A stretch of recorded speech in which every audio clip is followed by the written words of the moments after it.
Do you feel left behind by age? Shift your mind with these life-changing Buddhist truths. Introduction. When time becomes a mirror. Have you ever looked into the mirror and paused, not because you were admiring yourself, but because you barely recognized the face staring back? One morning, I stood in front of my bathroom mirror and saw something strange. My eyes were the same, but they didn't shine like they used to. My jawline had softened, the lines around my mouth more pronounced. It wasn't just my face, it was the realization that time had been quietly sketching its story across my skin. That moment hit me harder than I expected. I didn't feel sad, I felt disoriented, like I was drifting in a timeline I didn't control. Aging isn't just about biology. It's about identity, about loss, about the relationships we thought would last forever slowly fading into Christmas cards and muted text threads. It's about realizing that while the world speeds up, we are gradually being left behind, or at least, that's how it feels. But what if we've misunderstood the entire process? What if aging is not an ending, but a deepening? What if the pain we feel isn't because of age, but because of our resistance to it? This is not just another positive aging article. You won't find skincare tips here. This is a journey through 5 profound Buddhist truths that will reshape how you see aging, death, and your place in this fast-moving world. And yes, there will be stories, some ancient, some personal, all deeply human. So before you scroll away, pause. This might be the wisdom your soul has been waiting for. Part 1. You will be forgotten faster than you think, and that's okay. The legacy illusion. Let's be honest. Most of us want to be remembered. Maybe not as a celebrity, but at least as someone who mattered. We build careers, raise families, leave behind diaries, social media footprints, or even gravestones that say, "Here lies someone who mattered." But deep down, we fear something darker, oblivion. The thought that after we die, our names will fade, our stories will blur, and eventually, we'll be nothing more than dust. I used to think legacy meant being remembered. That if I wrote enough, helped enough, or loved enough, my memory would live on. But one afternoon, I stumbled upon an old photo album in a thrift store. Dozens of black and white faces, smiling, hugging, laughing, sat in someone's forgotten memories. No names, no context, just ghosts of someone's once beautiful life. It hit me. No matter how loved we are, time forgets us. And strangely, that truth started to set me free. Buddha's radical view. You were never a you to begin with. The Buddha taught anatta, or the doctrine of no self. It's not just that you will be forgotten, it's that the you cling to never really existed. Our identities are like waves, they rise, crest, and fade into the sea. There is no fixed essence, only change, flow, and interconnection. That sounds terrifying, until you realize how liberating it is. If there's no solid you to protect, then there's no legacy to defend. You can finally just live. Let go of the idea of needing to matter eternally, and you'll find the freedom to matter now. A Zen story. The river that never stops.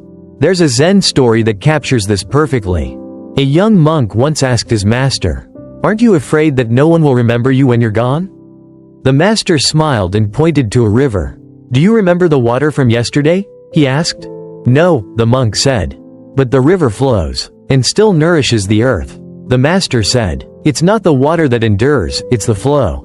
Your actions, your love, your kindness, they ripple outward. You don't need to be remembered by name. You live on through the goodness you plant in the present moment." Modern parable. The social media obsession. In today's world, we chase digital immortality, likes, followers, legacy content, but these are as fleeting as sandcastles before the tide. A close friend of mine ran a YouTube channel with hundreds of thousands of followers.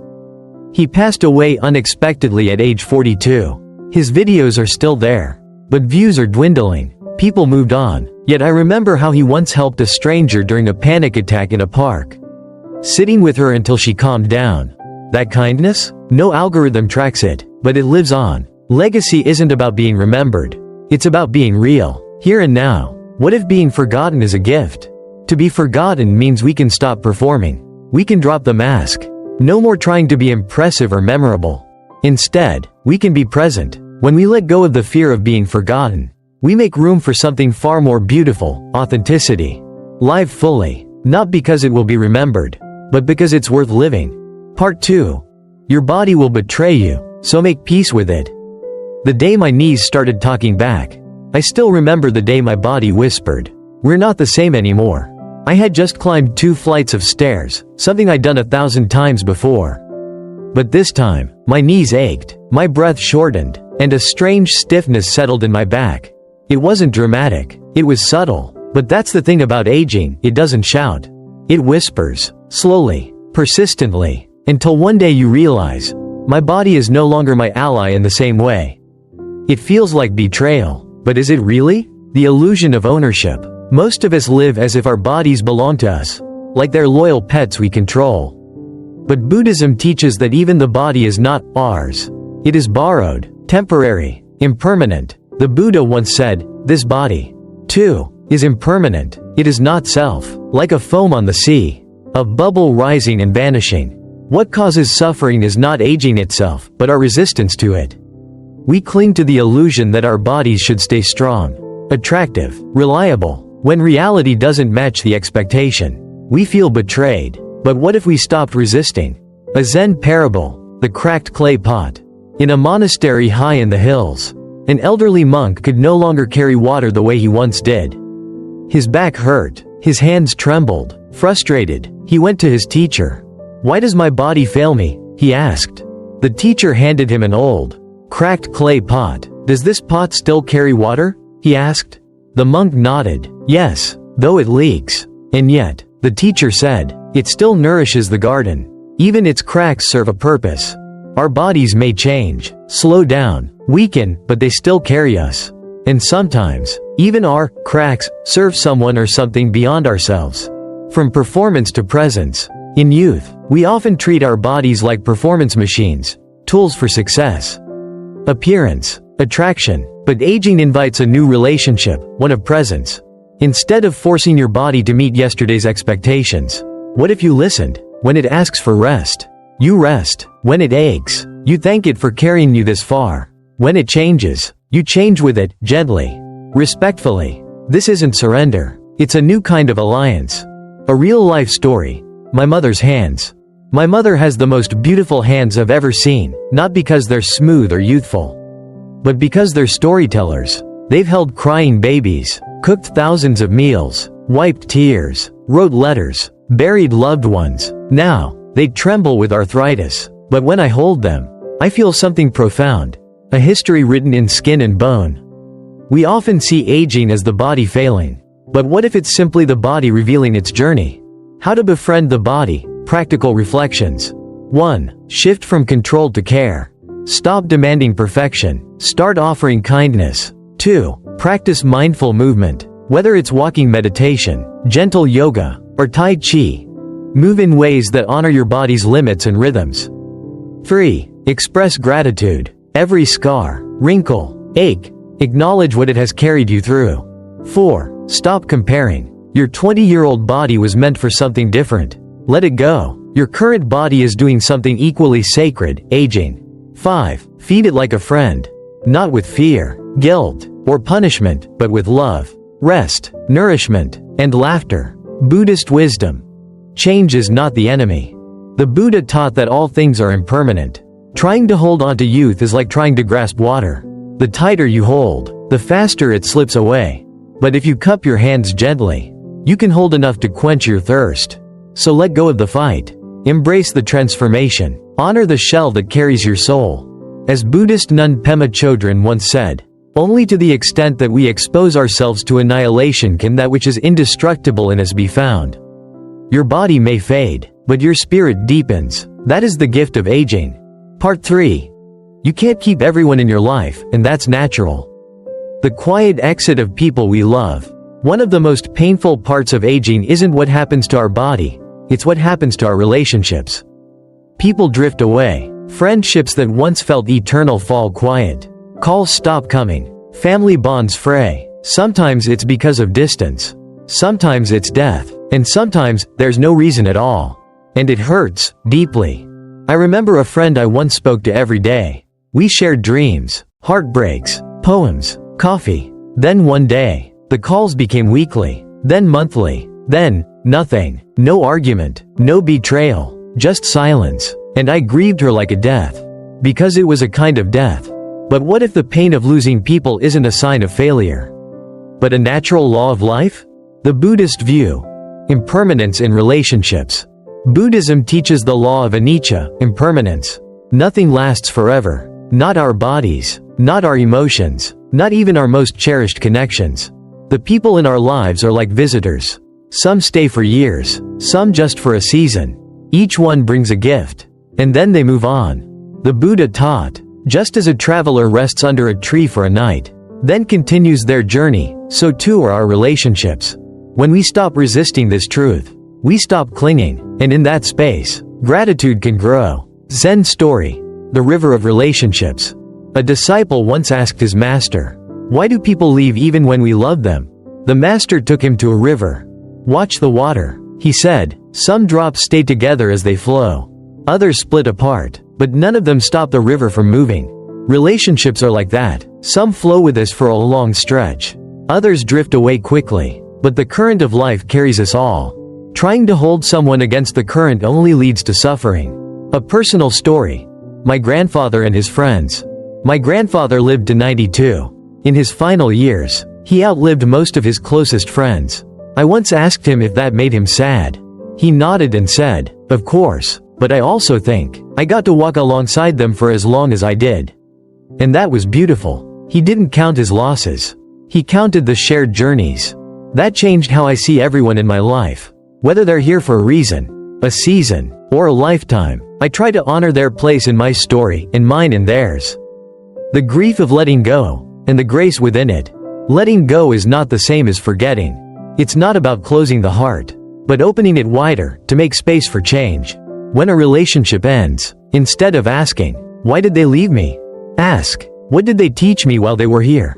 There's a kind of sacred grief that honors the connection without clinging to it.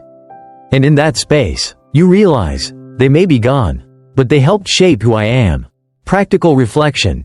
Embracing the people still here. 1. Reach out. Aging often brings loneliness, but so much of it is silence we create out of fear. Text someone. Call them. Rebuild a bridge. 2. Forgive more quickly. Holding grudges becomes heavier with time. Let go. Not for them, for you. 3. Be fully present with those who remain. Don't scroll through dinner. Don't half listen to their story. One day, you'll miss even their smallest quirks. 4. Let people leave in peace. Not everyone is meant to stay. Bless their path as you walk yours. You are not abandoned, you are being refined. Every relationship that leaves your life is not subtraction. Sometimes, it's refinement, a sacred pruning that clears space for deeper love, stronger presence, and authentic companionship. Remember, even the Buddha walked alone at times. And yet, in every being he met, even for a few moments, he offered presence, compassion, and peace. So must we. Part 4. You must accept that you no longer look young, and that's a gift. When the mirror starts telling the truth. There was a time when I'd wake up, glance in the mirror, and move on. Now, I pause. I see skin that doesn't bounce back as it once did. A softness under my eyes. A new line tracing its story across my forehead. I run my fingers through hair that feels thinner, duller, and some mornings, a quiet voice whispers, "Where did I go?" But here's the truth, you haven't disappeared. You're unfolding. And what unfolds with age isn't just the body, it's a deeper version of yourself. Society's obsession with youth, a lie we've swallowed. We live in a world obsessed with youth. Anti-aging creams, cosmetic surgery, filters that smooth, slim, and erase. From magazine covers to Instagram influencers. The message is clear. You're only valuable if you look young. But have you ever wondered why billion-dollar industries want you to hate wrinkles, gray hair, or sagging skin? Because your insecurity is profitable. But Buddhism offers a different mirror, one that reflects not the outer form, but the inner light. The Buddhist lens. Real beauty is in depth, not surface. The Buddha never praised smooth skin or youthful glow. He praised presence, mindfulness, kindness, and inner stillness. He taught that beauty lies in clarity of mind, softness of heart, and wisdom in action. Every wrinkle becomes a record of laughter, sorrow, survival. Every silver strand is a reminder of lessons learned, pain endured, love offered. In Buddhist thought, aging is not erosion, it is ripening. The fruit of your life begins to sweeten, even as the skin softens. Zen story. The pine tree and the cherry blossom. An elderly woman once visited a Zen master. Troubled by her reflection, I look in the mirror and no longer recognize myself. She said, "My hair is silver, my skin sagging, I feel invisible." The master led her into a garden. First, he showed her a cherry blossom tree, vibrant, full of color. "Is this beautiful?" he asked. "Yes," she said, smiling. Then he pointed to an ancient pine tree, twisted, rough, its bark weathered by storms. "And this?" She hesitated. "It's different, but, yes, there's a dignity in it." The master nodded. "That is the beauty of wisdom. In youth, beauty is in bloom, but in age, beauty is in strength. We live in a culture obsessed with cherry blossoms. But you, my friend, are becoming the pine." Personal reflection. My father's face. My father never cared much about his appearance. But as he aged, I began to notice how beautiful his face became. Not in a glamorous way, but in the way a mountain is beautiful, steady, carved by time, unmoved by storms. His hands are rough. His eyes carry the weight of stories he doesn't even need to tell. And when he smiles now, it's slower but more meaningful. There is a beauty that youth can never possess, the kind that's earned. How to embrace the aging face in the mirror. 1. Speak to yourself with reverence. Look in the mirror and say, "Thank you for surviving, for showing up, for being here." 2. Reclaim visibility. You are not invisible. You are evolving. Show up fully. Age is not a shame, it's a signal of experience. 3. Celebrate your story. Wrinkles are bookmarks. Scars are footnotes. Let your face tell your truth. 4. Look at others differently. Start noticing the beauty in older faces. The sparkle in an old woman's eye. The quiet dignity in an elder's posture. Learn to see differently. 5. Practice presence over presentation. Instead of worrying how you appear, focus on how you make others feel. The real gift, freedom. When you stop trying to look young, something magical happens. You become free. Free from comparison. Free from exhausting standards. Free to define your own worth, not by symmetry, but by sincerity. As Vietnamese Zen master Thich Nhat Hanh wrote, "Because you are alive, everything is possible. Not because you are young. Because you are alive, now. And that's what matters." Part 5.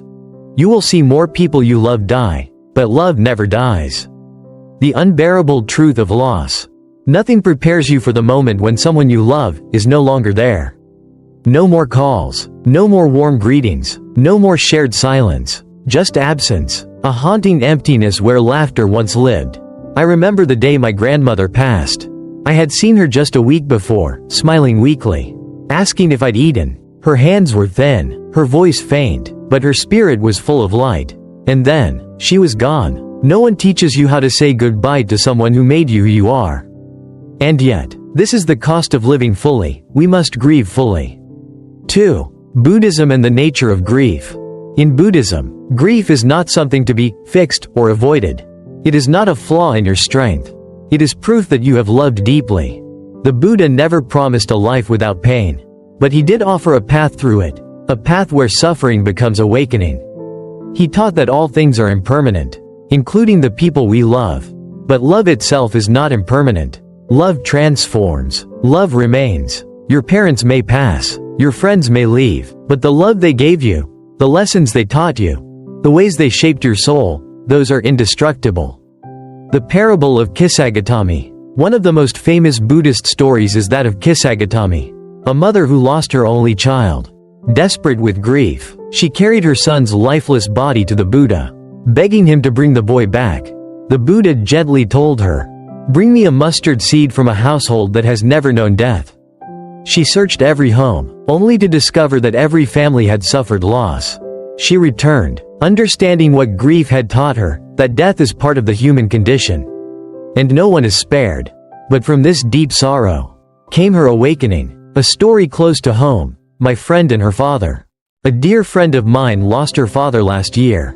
He had been her anchor, her hero, her safe place. After his death, she felt adrift, like a child again, lost in a storm. But one day, she told me something that changed my own relationship with grief. I talk to him every day. She said, I ask what he would say. And you know what? I hear him. His voice. His laugh. The way he called me by my nickname. He's gone, but he's here. She smiled through tears. And I believed her. Because love doesn't die with the body. It echoes. How to carry love forward. 1. Let yourself grieve fully. Grief is not linear. It doesn't follow a timeline. Allow waves of emotion. Don't resist them. 2. Honor their memory through action. If your mother was kind, be kinder. If your friend was courageous, act with bravery. Let their values live through you. 3. Create small rituals. Light a candle. Make their favorite meal. Visit their favorite place. These acts keep the connection alive. 4. Tell their stories. Don't let their name vanish. Speak of them. Laugh at their quirks. Pass their stories to the next generation. 5. Turn sorrow into compassion. When you meet someone grieving, offer them your presence. Your pain has made you more capable of love. You are part of an unbroken line of love. Sometimes, when I light incense for my ancestors, I imagine an endless line behind me, each one holding the hand of the next. My grandmother, her mother, her mother's mother. They are all still here, not in form, but in the courage they passed down. The songs, the recipes, the resilience. You are part of that line. You are someone's future ancestor. And when you love, you leave a light that never dies. As the poet Rainer Maria Rilke wrote, the only sadnesses that are dangerous and unhealthy are the ones that we carry in public to drown them out. Instead of letting them grow into something deeper, let your grief deepen you, not break you. Conclusion. Aging is not the end, it's the awakening. Let's pause and reflect on what we've uncovered. 1. You will be forgotten faster than you think, and that's freedom. 2. Your body will betray you, so befriend it with kindness. 3. You can't keep everyone in your life. Love them while they're here. 4. You no longer look young, but you now carry something far more beautiful, wisdom. 5. You will lose people you love, but love itself never dies. These aren't just Buddhist teachings. They're human truths. Yes, aging brings pain, but it also brings depth. It reveals what truly matters: presence, compassion, clarity, connection. We spend our youth climbing mountains, but aging teaches us how to sit at the summit and finally see. So no, aging isn't the end. It's the beginning of a wiser, softer, deeper chapter. Live it fully, live it freely, and live it gratefully.